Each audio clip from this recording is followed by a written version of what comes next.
Continuing with our fake atomics analysis video series, we're now moving on to the country of France.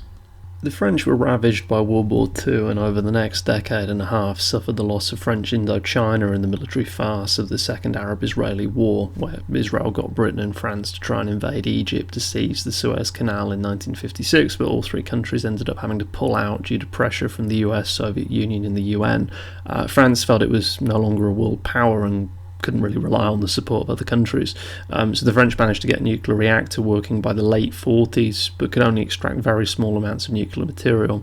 And by the mid-50s, the French were actively working on a nuclear weapon. This call came to a head by 1960 when the French were able to detonate their first nuclear bomb. So, 15 years after Hiroshima and Nagasaki, the French joined the nuclear club. Now, there's a good documentary on YouTube called France's Nuclear Weapons, La Force de Frappe, which has some choice quotes I wanted to play here to put this all into context.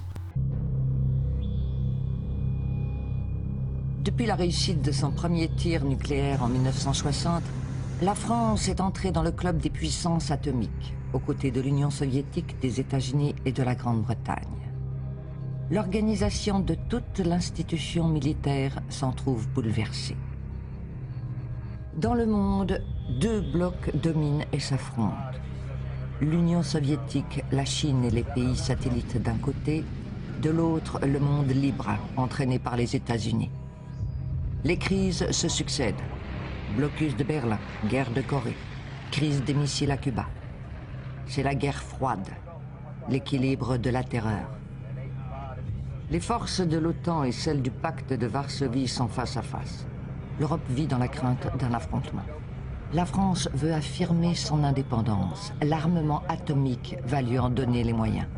Pour le général de Gaulle, il devient le pivot de la défense nationale. Il faut voir l'arme nucléaire non pas uniquement comme une arme comme les autres, mais comme un symbole.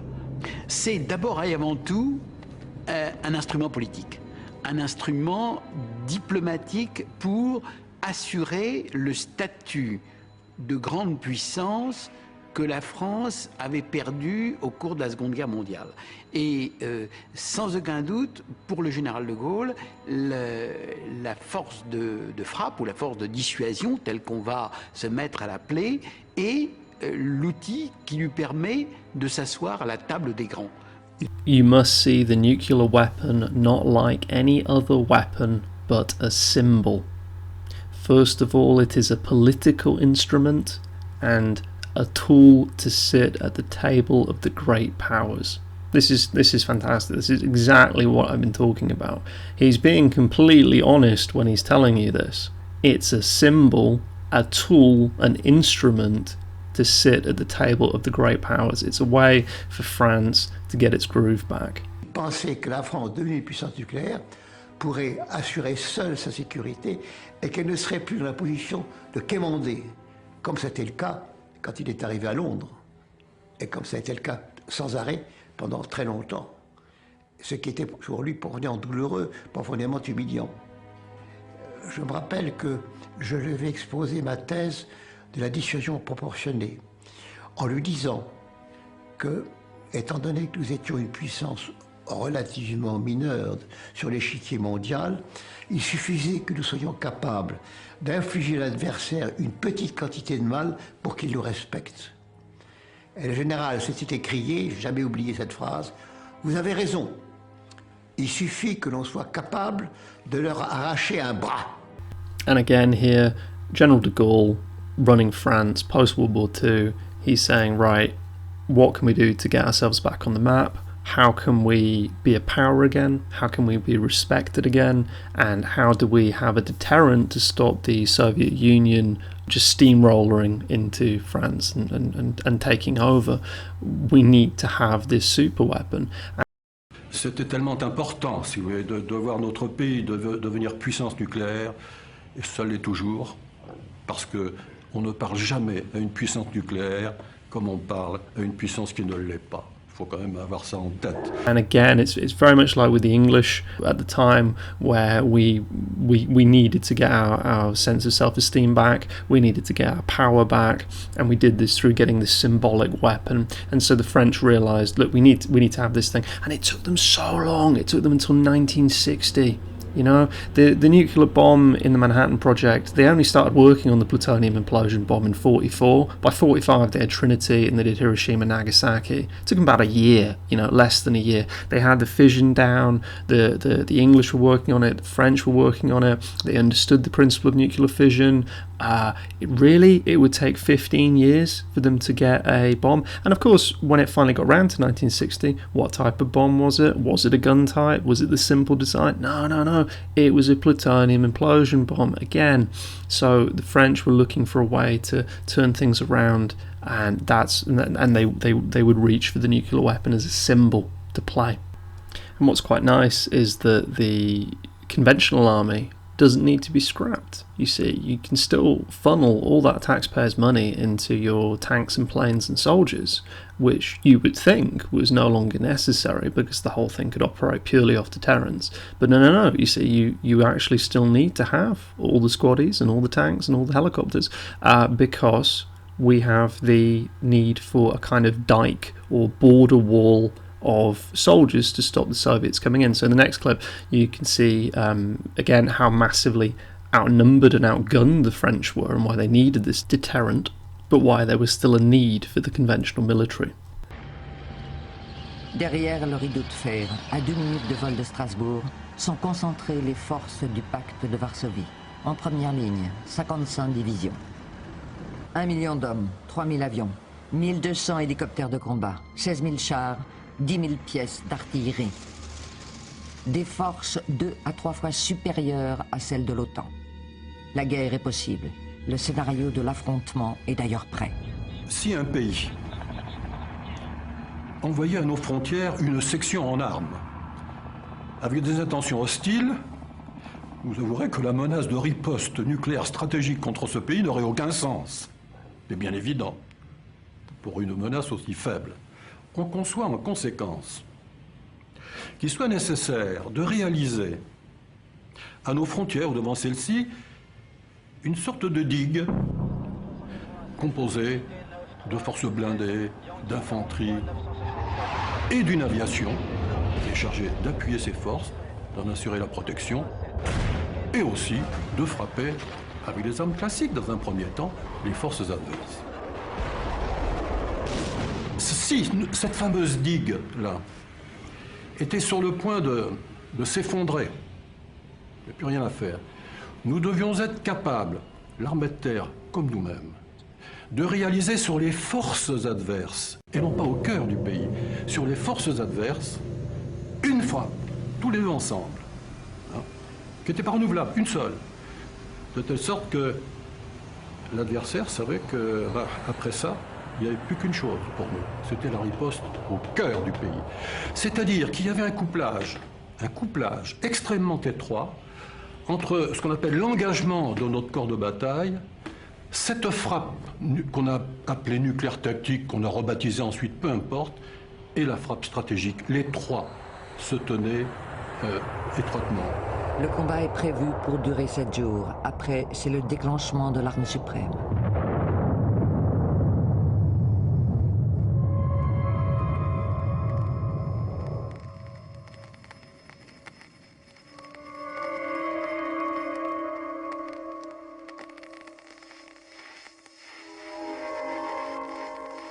So we get to late 50s. You have de Gaulle basically saying, look, we're going to have a nuke by early 1960. This is definitely going to happen.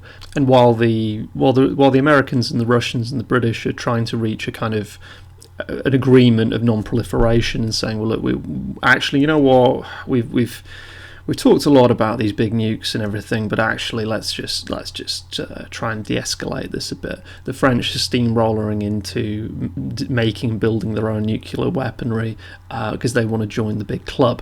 So the French are, at this point, they're actually at war with and dealing with French North Africa, or French Sahara, which is an area involving Tunisia and Algeria. Now, what they end up doing is setting off a bomb in middle of nowhere in near a very small settlement called Regan in Algeria. This is an incredibly desolate and isolated region.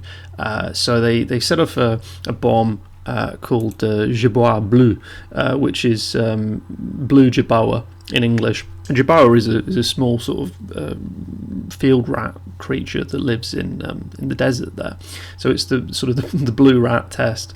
Now this bomb, blue jerboa, in previous detonations, you know, we've had Trinity 15 kiloton, we've had things like Abel Baker 23 kiloton. The French are like, nah, we're going to show off better than that. Not only are we going to detonate a nuke, not only are we going to do a plutonium implosion bomb first time, it's not going to be 15 kiloton, it's not going to be 23 kiloton, it's going to be about 60 to 70 kiloton. So you can see they're really trying to compensate here. They've got to have a not just a nuke, but like a super huge detonation first time. So this should be interesting. What do we have in terms of evidence?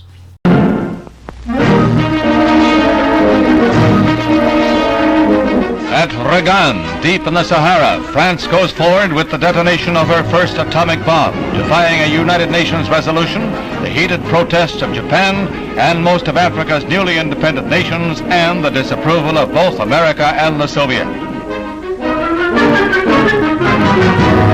Since the autumn of 1958, Britain, the United States, and Russia have voluntarily suspended nuclear tests, and for 15 months have been trying to reach agreement on a formula to ban all atomic weapons development.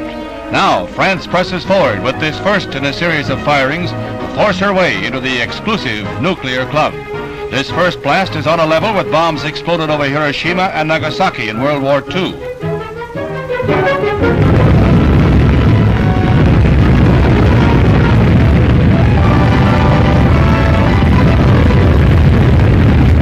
The 250th nuclear weapon explosion in history carries France a step further towards General de Gaulle's dream of national glory restored.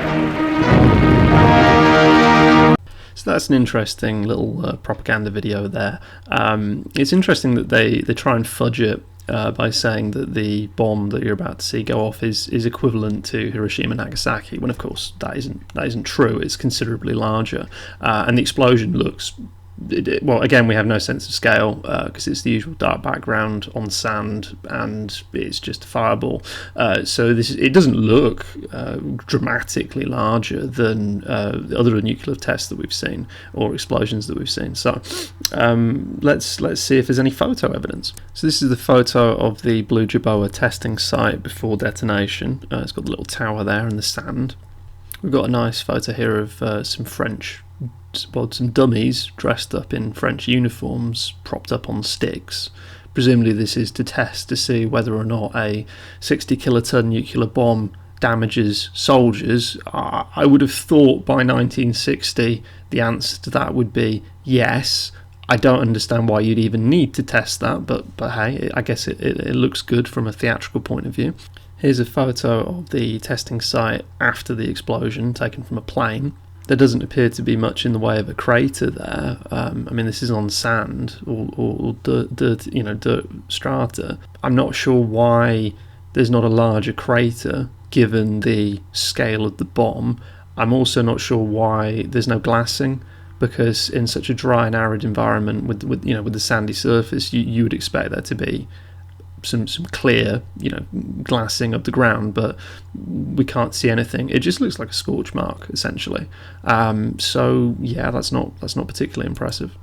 This is a still taken from the Forced to Frapp documentary where they flew the plane over it, so it's in colour. Again, you can see there's no glassing. It's just sort of scorched or almost like it just looks like wet sand effectively from that height. This is supposed to be another video of Jerboa Bleu going off.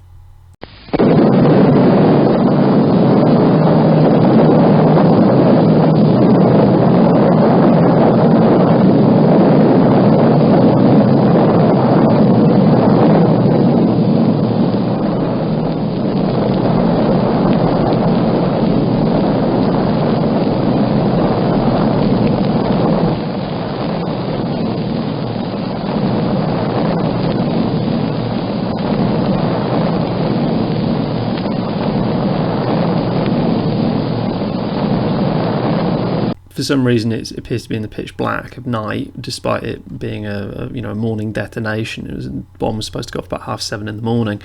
This appears to be in the middle of the night, and again, it's just a fireball explosion. The scale appears to be nothing dramatically massive compared to the alleged 23 kiloton detonation of Baker. This is supposed to be about 3 times the size of it. It doesn't look that impressive. Then we've got some interesting photos they released of the cloud post-detonation. So this is the first one. Then we've got this, which is even stranger. I'm not sure what this is supposed to be even. I mean, I know it's meant to be a cloud, but what is going on in this? And then finally this dramatic photograph of a 65 kiloton nuclear bomb going off, which looks like nothing of any great power or significance. We've got this one from a distance, which just looks like a bit of cloud over some mountain on a sunny day.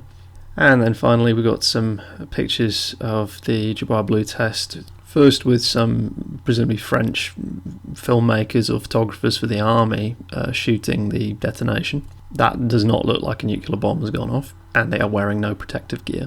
This photo, which now has the filmmakers all at very strange heights, especially compared to the chap in the middle, compared to the guy on the far left filming, who looks like a dwarf in comparison, looking at this floaty grey cloud in the sky in the distance. And a third version of this photo where the chap on the left is now a silhouette completely, and the guy on the far right in his coat appears to be floating on the sand, possibly cropped in. I'm wondering, because of the difference in detailing and light on all of them, just what this image is. Are any of these people actually in the frame? Is that really supposed to be a nuclear cloud in the distance? And where are they? Why is it just pure sand all around them? So after this dramatic event, which was of course a purely military only event, they didn't have any journalists there. It was essentially just the French announced to the world, hey, by the way, we did this, and then they provided the footage and photos you've just seen to say, yeah, we definitely did this. This is totally a real thing. Middle of nowhere, no proper witnesses. They then proceeded to shift their subsequent tests to an even more hard to monitor location, which was in fact underground at the Oasis military testing centre in Eka. So again, Algeria. The French were now detonating their alleged nuclear weapons in tunnels underneath the mountains there. So we don't have any photos or footage of any of this. We just have the French telling us that they did it. That's about it. So by the late 60s, the French then relocated all their nuclear testing to the South Pacific, where they, again, allegedly carried out a couple hundred tests there. We have some fantastic photos of this. So we have these 3 photos of the Mururoa Atoll detonation, which are definitely legit photos. Just have a look at that. The islands are pristine and habitable, by the way, to this day, with lush plant growth and so on. They're not glass craters, just like with Bikini Atoll. There's nothing wrong with the atoll at Mururoa, despite all the hundreds of tests carried out. We also have Canopus, which definitely hasn't had the colour saturation played around with. It doesn't look heavily edited at all. And then later on, when the French needed to up their game and get one of these special Nuke 2.0 hydrogen bombs, we have this wonderful video from Associated Press. Britain's top bathing beauties, 3 very happy girls. The island of Fangatuufa in the Pacific, and beneath that balloon, the first French hydrogen bomb. France didn't sign the nuclear test ban treaty. 7:30 a.m. local time.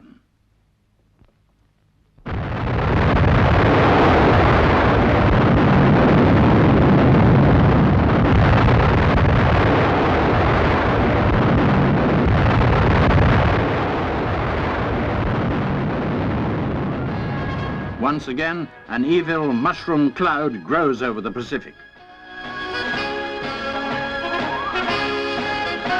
The bomb, about the size of a small car, had a force equal to 3 million tons of TNT. The French authorities described the test as a success. It certainly made its mark on Fangatuufa, but there was little radioactive fallout.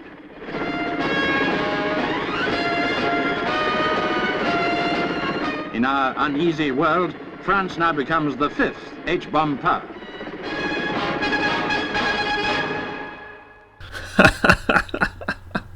I love the fact that there's little radioactive fallout, and despite again the supposed ferocity of the explosion, it's just a dressed set. So it's exactly the same as the original Pathé video I did, where they just dressed a few, like, flip cars and things, or a bit of bricks stacked up, or some dummies stacked up. And then you've got like a crane toppled over on the side, and a Jeep flipped. Oh god, the humanity of it.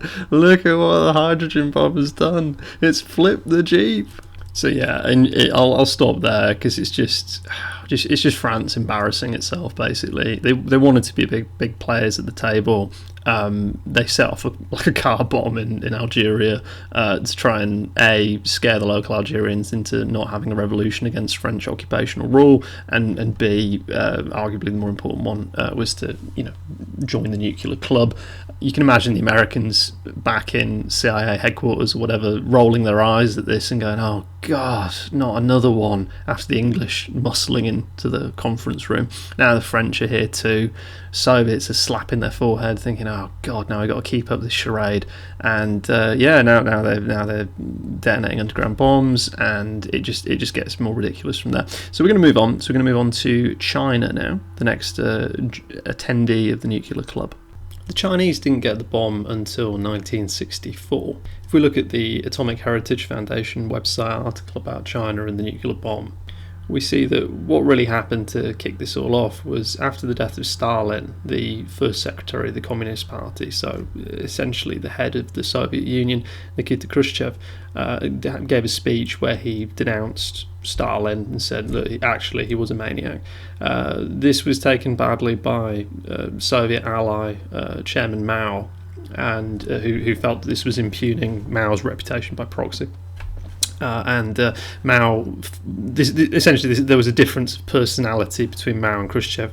The Soviets and the Chinese then drifted apart, so despite both being communist and ostensibly you'd think they'd have some sort of unified empire together, they kind of went their own ways as separate nations, essentially. So Mao was worried that the Soviets were gonna bomb them and take them over. There was a bit of paranoia there. He didn't like the fact they could be vulnerable to nuclear attack. The Soviets, for their part, were saying that we're not going to supply you with nuclear materials. We're not going to help you build bombs. So the Chinese were in a situation where they needed a deterrent against the Soviet Union, and so they needed nuclear weaponry. And so what we get is this culminates in the Project 596 detonation on the 16th of October 1964, where Project 596 was a 22 kiloton uranium implosion bomb. It's done in the Lopnur Desert, which is in the northwest of China. So again, very isolated desert place.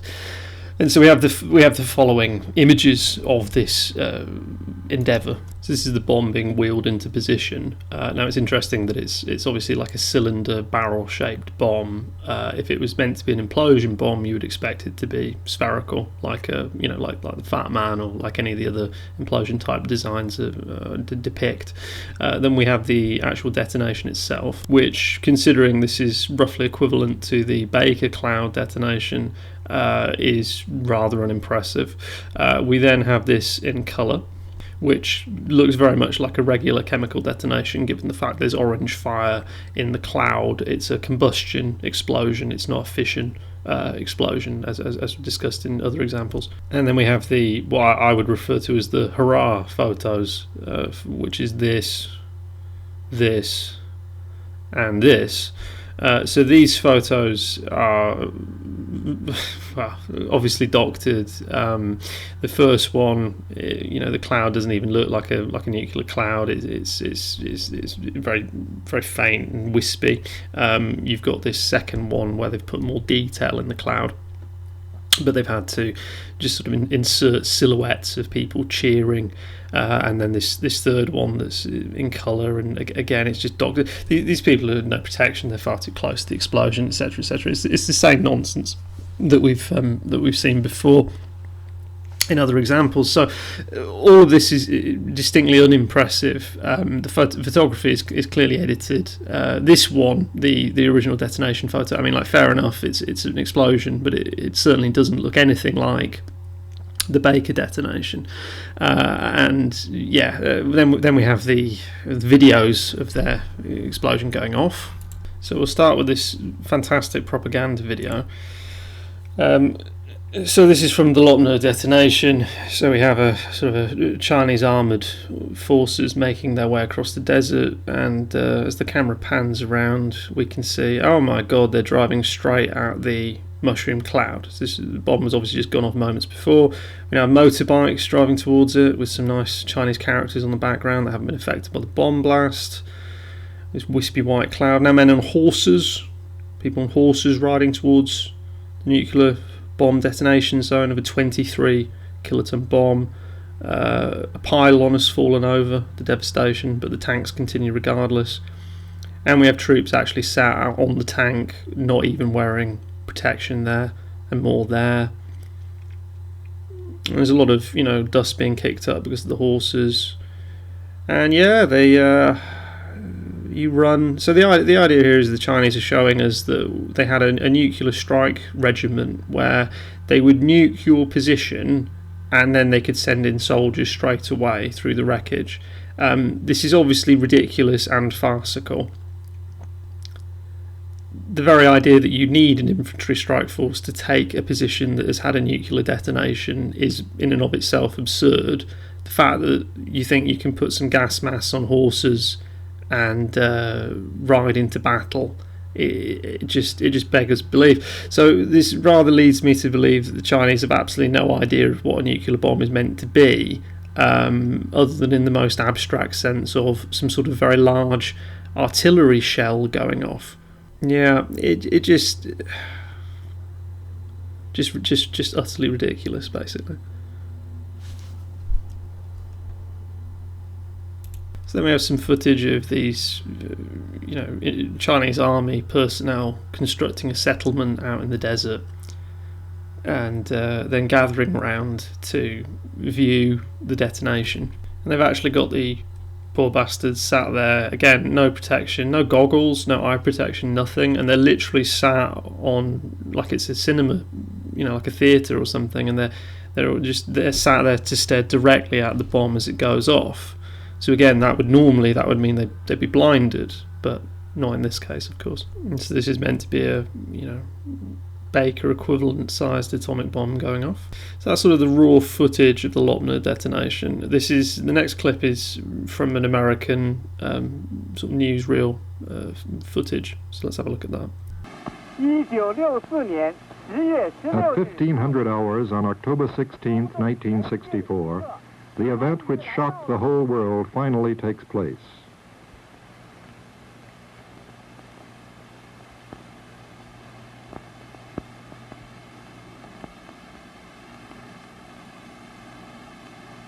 I like how the Chinese didn't bother with special cameras. Because, the French and the British and the US, they always talk about their special cameras. Chinese have just got some regular film cameras on a stick, unsupported, and like a telescope at the end.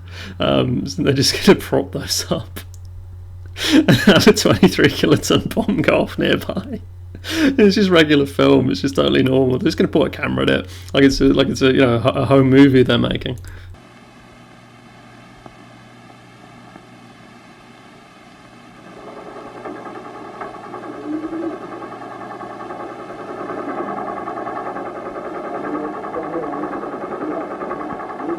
Ten, 9, 8, 7, 6, 5, 4, 3, 2, 1.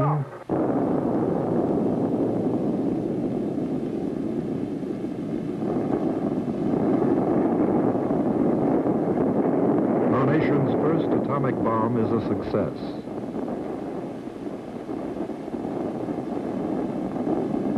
The atomic bomb designed and made by our own nation is a complete success.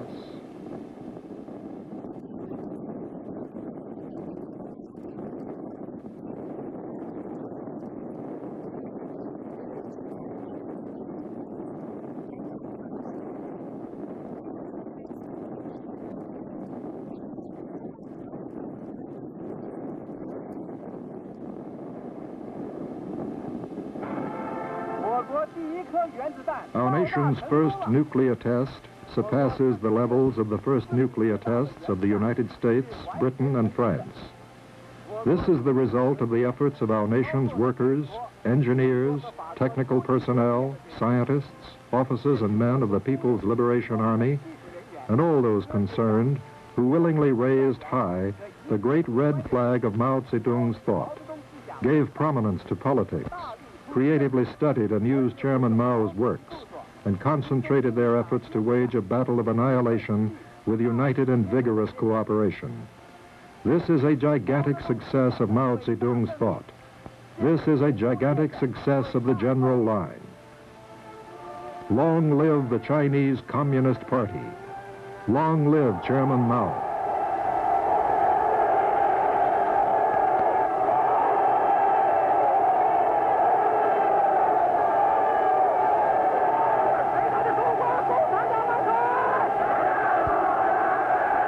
And then the same clip also covers another detonation. They did a second nuclear detonation in 1965.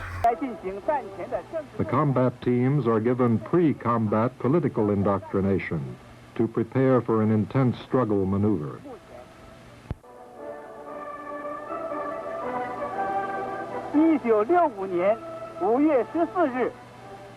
Another stimulating and jubilant day arrives on May 14th, 1965.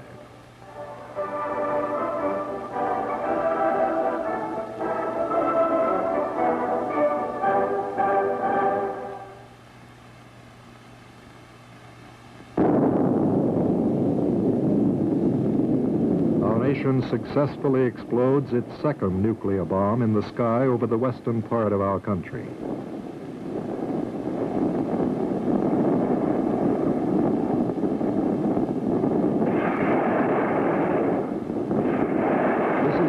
Extremely accurate and extremely successful explosion.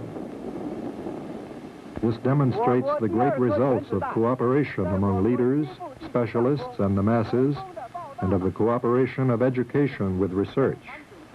This is another victory song for Mao Zedong's thought.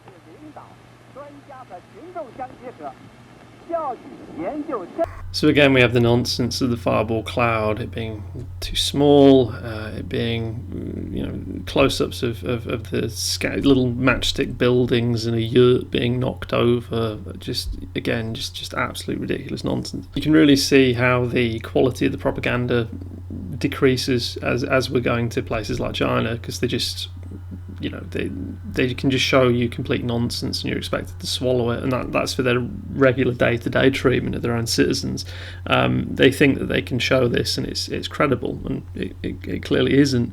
The very fact that the Chinese don't understand that by nuking a place, especially at a level of say 20 or above kilotons, the very fact they don't understand that you don't need to use it as a large artillery piece to clear an embedded infantry position, which then needs to be rushed and claimed by your troops, leads me to wonder if they even understand what a nuclear bomb actually is in principle.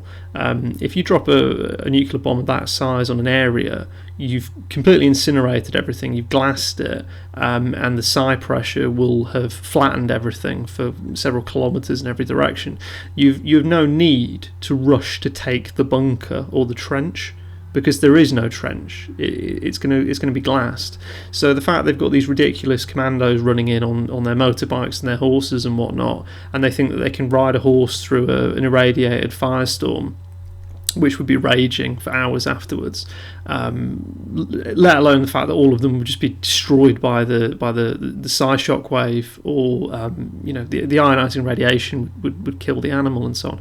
It's just absolutely, it beggars belief. It beggars belief. So the Chinese seem to have this idea that the nuclear bomb is just sort of a very large conventional explosive, and they're operating on that basis. So it's also quite interesting if you read about the Chinese nuclear weapons program on the Atomic Heritage site. It has this section here. It says the Chinese top scientist Qian Santiang travelled to East Germany in July of 1959, and he met up with Klaus Fuchs to have a chat with him about how to make an implosion bomb. I think this is interesting for two reasons. So firstly, it's interesting that, again, they're having to go all the way back to the Manhattan Project personnel to get an idea on how to build a nuclear bomb, even though this is now 20-year-old technology essentially.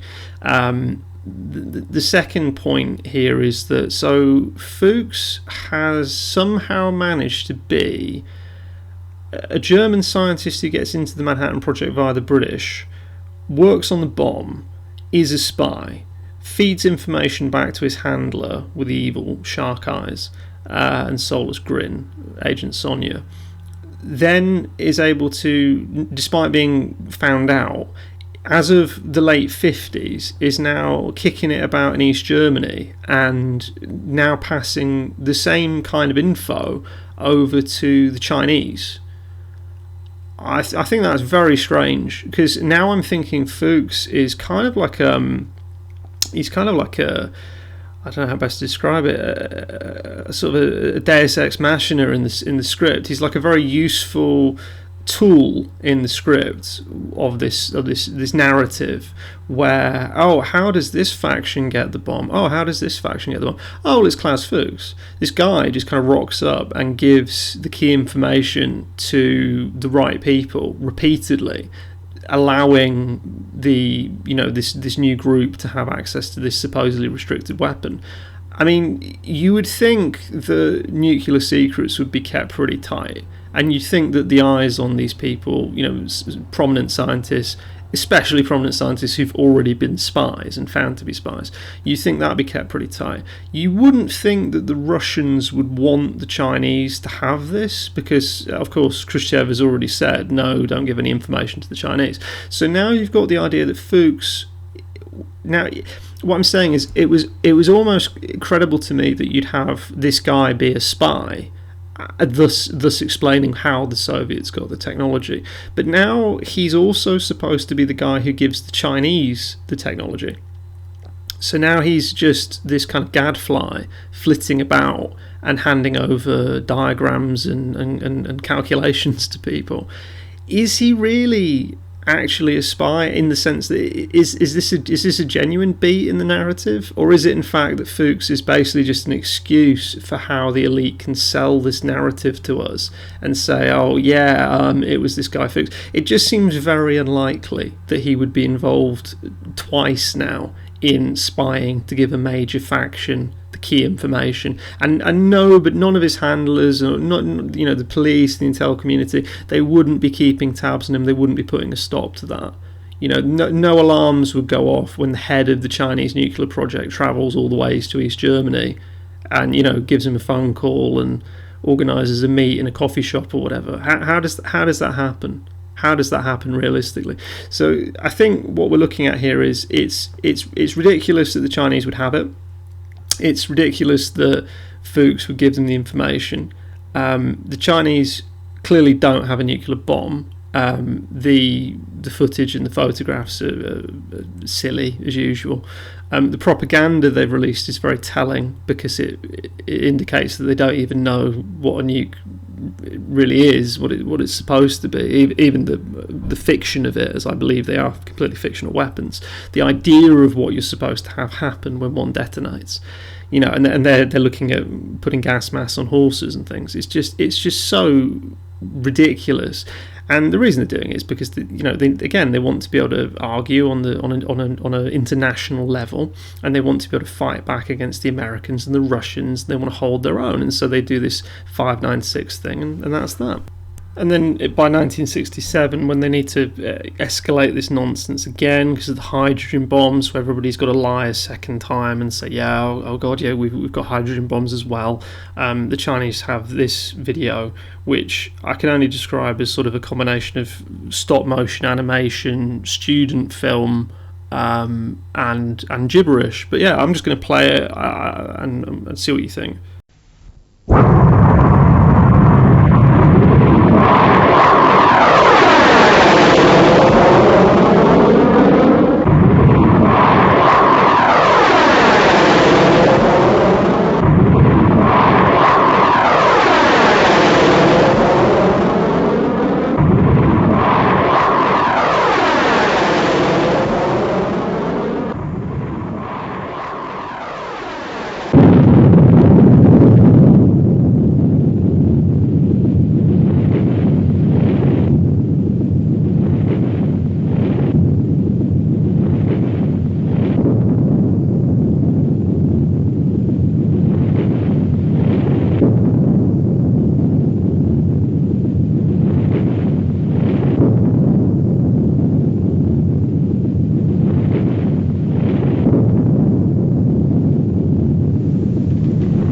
月17日，共和国的第一颗氢弹在西部地区上空爆炸成。 So yeah, I don't really feel like I need to comment too much on that. If you think that was some kind of new super weapon being displayed, good for you. But I'm pretty much done with China. This is again, I've covered the main evidence they present to having nuclear weapons, the photos, the videos. It's obviously absurd. It's palpably absurd, as is the French efforts from earlier, as with all the countries that we've seen. But it gets worse because now we're going to go to India to see what the Indians are doing.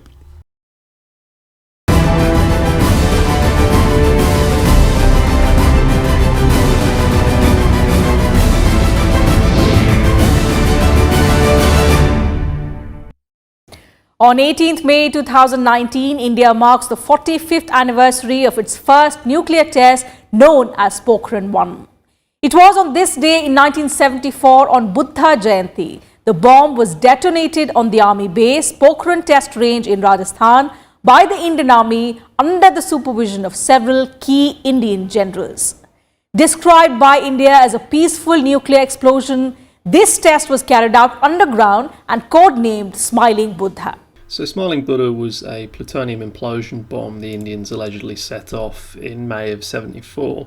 They set off the bomb in a pit they'd sealed up underneath an army testing range in the middle of nowhere in northwest India in the desert. You can see a photo of the bomb casing here. It's supposed to be another plutonium implosion bomb. This is clearly a gun-type bomb by design. It looks exactly like a gun-type bomb because it's a thin, narrow cylinder, as opposed to, a sort of a Fat Man style rounded bomb to allow space for the multiple charges.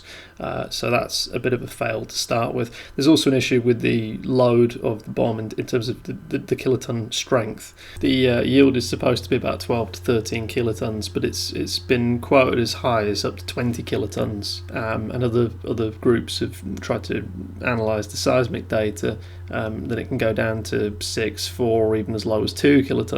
So quite exactly how big this bomb is rather unclear. I think the updated idea is it's supposed to be around 8 kilotons, but it was a shock to everyone that the Indians were able to pull off the nuclear detonation, especially because there was no heads up that they were organising it. They managed to do the project in secrecy. There's this nice little screen grab I've got for you here which shows how the troops they had digging the shaft were basically untrained, weren't very good at it, and managed to hit water. They managed to tunnel into an aquifer the first time they tried digging a pit to house the bomb, so they had to sink a completely new shaft in February, and this was only completed a few days before the test. So they wouldn't seem to be particularly well prepared, and I'm rather sceptical of the photos they've got of the bomb casing to begin with. When we see the actual detonation as well, You're basically just looking at an explosion that could be used to, dig for a quarry or something. It's nothing particularly special or unique. The accompanying photos as well don't exactly inspire. This one is supposed to show the upheaval mound lifted by the test explosion, which is supposed to be this almost looks like sort of an Ayers Rock thing on the horizon. That's supposed to be the Earth getting kicked up. We've got the subsidence crater here and here and here, which is just...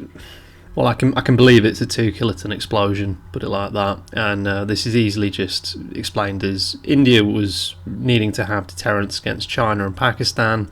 They also had issue with the Americans having the nuclear power and India not being at the table in the same way as all the other countries like France and England, and so they detonated a conventional explosive underneath the soil. And bish bash bosh, now they can enter the nuclear club. No issues with radiation, no glassing, no plant life issues because it's the desert. You've got this subsidence crater as the only evidence. We've got this little clip here where this chap helpfully explains how the Indian military were able to leave all the other intelligence communities in the world, including the US intelligence agencies, with egg on their face. They're able to pull this off and it'd be a complete surprise. So he explains it as this. The plan was, how can we beat the satellite, keep it secret, and if you sent word around that you were doing it, that means the army comes, everybody comes, India, everyone talks. So I think one of the greatest credits is how you kept that whole test secret. And the way they did it was that they had code words for everything. So when they made phone conversations, they would never say, this is the test site. They would say, this is White House, this is the Taj Mahal, this was this, so that the code words would never work, never be detected by the others. They did all the work in the night. And it is the most difficult thing to do because in the desert, the breeze blows. And the sands align themselves according to the wind. So if you dug something up, that will show up straight away like a big gash, like a wound in the earth. So what they did was that every night they'd work. They would then, in the morning, early morning, before the satellite could see what is happening, they would cover the sand and align it according to that and put the bush where it was. The idea was that it was an army range. If there was a huge influx of civilian people, a lot of civilian people came in there, immediately the satellite would pick up and know that there is more people that is there. So they all wore army uniforms. So when they came in, they looked like army people. The satellite was not able to. So yeah, he's clarified. They used code words and costumes, and they only dug at night. And then in the morning, they moved everything back into position so the satellites wouldn't see. How could the CIA have foreseen that another country would use such new concepts as code words and disguises to help them in their endeavours? I'm sure no other country was doing that or had ever even tried to do that, and that's why India was so successful in bamboozling everybody. And then just finally, if we watch this clip from Indian state TV, we can see that they're not really sure with this one what happened with Pokhran. We've seen the initial footage of the implosion, the quarry bomb effect, as it were. Then we very quickly, in succession after that, see shots of a big pillar of smoke rising into the air, kind of like a mushroom cloud, and footage of men standing around in the bottom of the ravine, a hut nearby, and some rubble. And in fact, the Prime Minister Indira Gandhi visiting the site and walking around it, all of which without any real protection. But hey, of course, there was no radiation because of reasons. So at this point, the narrative of Pokhran and what was supposed to happen, was it just this implosion? Was there also a big mushroom cloud? What are these other detonations? It's all very strange. The Indians then don't detonate any other nuclear weapons for 24 years. So it takes us to 1998. It's at this point that Pakistan and India, both in a state of rivalry, both detonate their own nuclear devices pretty much around the same time. India detonates Pokhran 2 in early May and Pakistan in late May. So it's very convenient. India hasn't done anything for 24 years and there's no evidence of any of the bombs in that time. They've just basically kept the original device on ice in their archives for a quarter of a century. They then wheel it out and set off a second explosion. I'll just show the Pakistan one first because I think all I need to do is show you this photo of the Pakistani detonation and this video, and I don't think it needs much more comment. Chagai का वसी सहराई इलाका जहां पस मंजर में ऊंचे ऊंचे चटियल पहाड़ हैं, एटमी तजर्बे के लिए पाकिस्तानी साइंसदानों ने बटन दबाया तो जेर जमीन मीलों लंबी सुरंग में जबरदस्त इर्तियाश पैदा हुआ और पहाड़ों का रंग तब्दील होना शुरू हो गया। इसके बाद पहाड़ों पर जमी मिट्टी धूल बनकर बुलंद होना शुरू हुई। ऐसे महसूस हुआ जैसे बादल उठ रहे हैं। चागी के इस इलाके में दूर दूर तक आबादी का निशान नहीं है और इसी वजह से पाकिस्तानी साइंसदानों ने इस जगह का इंतखाब किया। एटमी धमाकों से किसी किस्म की ताबकारी के असरात नहीं फैले।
Bear in mind that Pakistan was under a lot of pressure to show some sort of defiance or ability to defend against India, so it makes sense to me that the generals would set off a bomb underneath the mountainside and a bit of dust to be kicked up to show that they had some fighting spirit left in them. The Indians then had this detonation, which we see in these photos, which again is supposed to be a nuclear charge going off underground, but yeah. So by the turn of the millennium, you had Pakistan saying, well, look, we've actually detonated 5 nuclear bombs with no release of radioactivity, and India was able to say, yeah, well, we've got our own bombs and they're even bigger. Nothing happened. There was no nuclear bombs have ever been used in anger. No terrorist has ever gotten hold of nuclear bombs, especially with and I'm not trying to give Pakistan a hard time with this, but especially with Islamic terrorism and Al Qaeda and things like that. You might think that would be an ideal way for the idea of Muslim terrorists to get a hold of a nuclear weapon and detonate in a Western city. But nothing's ever happened like that. No nuclear bombs have been dropped out of planes and exploded. There's been no train crashes carrying nuclear weapons that have then led to an explosion. If you look into that, that's a whole other aspect of this, that nuclear bombs have been completely flawless in not how they've been handled. There's been multiple disasters and problems where they have fallen out of planes, or planes have crashed, or trains have derailed, and there's been issues in silos and things like that, but there's never been an actual detonation, which is extraordinary. Given the margin for error with these things. In terms of North Korea, because you might be wondering about that, the only reason that we think that North Korea has a nuclear weapon is that they say they have it, which is an obvious thing for them to say that they do, because they've been at war since the 1950s, and in their mindset they're still at war with South Korea, and they're worried of a military invasion from the south, and they're worried of the Americans attacking them. So the obvious thing to do is to say that you have a nuclear weapon, because then you're immune to attack, right? Because that's what this whole weapon idea establishes. So it keeps them safe by saying they have it. You wouldn't say you didn't have it, because then there'd be no reason not to attack them. And the US then actually plays into that, interestingly, and says, oh yes, no, we agree that the North Koreans have this because of seismic data, because it's all underground explosions. There's no visual evidence for it. There's no actual data for it. Just there are some rumblings underground, all right. And fantastically, the US claims that it was able to detect the nuke because it had a spy plane flying over North Korea, and the spy plane was able to detect xenon gas in the air, which is released by nuclear fission. Xenon is also a trace gas in the atmosphere, and it can also emit from things like mineral springs, lamps, anesthetics. So it's not the only source of its releases from nuclear fission. But apparently, this spy plane up in the atmosphere could detect this bomb. This was in 2006. The North Koreans apparently detonated a 0.48 kiloton yield bomb, so not even a 1 kiloton bomb underground, and apparently this led to the US saying, yeah, we've detected this. So yeah, the North Koreans have nukes now, and they've said that they've done other detonations since with other verifications from the US. But ultimately, you're looking at the US military. You're relying on the US military to tell the truth. I don't buy it. So yeah, there's not really much more to talk about now. I suppose I could kick more about with North Korea, but it's just, by this point, I think we've established that not a single one of the countries we've looked at has anything remotely persuasive to indicate that they actually have nuclear weapons. It's just a lot of chicanery and ridiculous photographs and a complete lack of radiation, and it's just everything's very convenient in its timing. So ultimately, I hope you come away from this series of videos with a bit of food for thought, at least. On the face of it, it would seem to be a pretty bold claim to say that nuclear weaponry doesn't exist, and even after demonstrating things with the American side of things in World War II, a lot of you were probably thinking, wow, come on, let's be sensible. What about all these other countries and all the evidence they must have? But just with my cursory analysis of, touching on a few key dates for these countries, we've not looked at everything. I've not been able to go through all the material. There's always more to talk about. But I think with what you have seen, it should definitely make you start to question whether or not the simple reality, which is there's so much nonsense, there's so many contradictions, there's so many inconsistencies. Nuclear weaponry is a fiction. You have nothing to worry about being nuked. Governments have bombs. Governments can spread radioactive material around, I guess, but it's not anything like it's portrayed to be in the movies, and you're not going to have a Armageddon scenario with nukes popping off like something out of Fallout. I hope you've enjoyed this series, and if you have any questions or follow-up things you want me to touch on, please leave a comment. I'm always happy to read from people who've enjoyed the videos. And yeah, like and share, and I hope to see you in the next video series.